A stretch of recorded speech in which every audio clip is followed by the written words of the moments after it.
सुरुवातीलाच महत्त्वाची बातमी. धीरेंद्र शास्त्रींच्या शिवरायांबद्दलच्या वक्तव्यानं चांगलाच संताप उसळलेला आहे. शिवरायांच्या कर्तृत्वावर पडदा टाकण्याचा प्रयत्न होतोय. राजमाता कल्पना राजे भोसले या संतापल्या. धीरेंद्र शास्त्री यांनी शिवरायांबद्दल वादग्रस्त विधान केलं होतं, त्यामुळे महाराष्ट्रात सध्या संतापाची लाट उसळलेली आहे. राजकीय वर्तुळातून यावरून विविध प्रतिक्रिया येत आहेत, संताप व्यक्त केला जातोय. आणि आता राजमाता कल्पना राजे भोसले यांनी सुद्धा आपला संताप व्यक्त केलाय.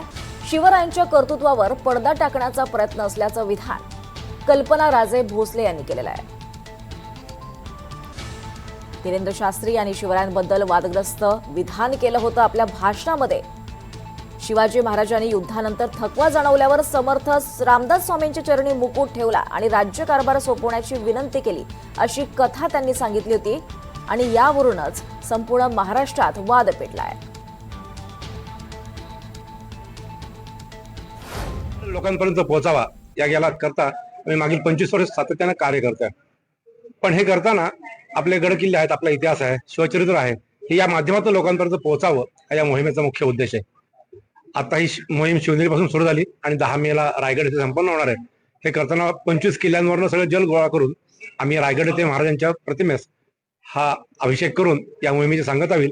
पण या निमित्ताने या मोहिमेच्या उद्देशाच्या रूपाने शिवचरित्रामधील स्वधर्म, स्वराज्य, स्वातंत्र्य आणि समृद्धी हे विषय घेऊन आम्ही लोकांच्या पुढे शिवचरित्र मांडतोय.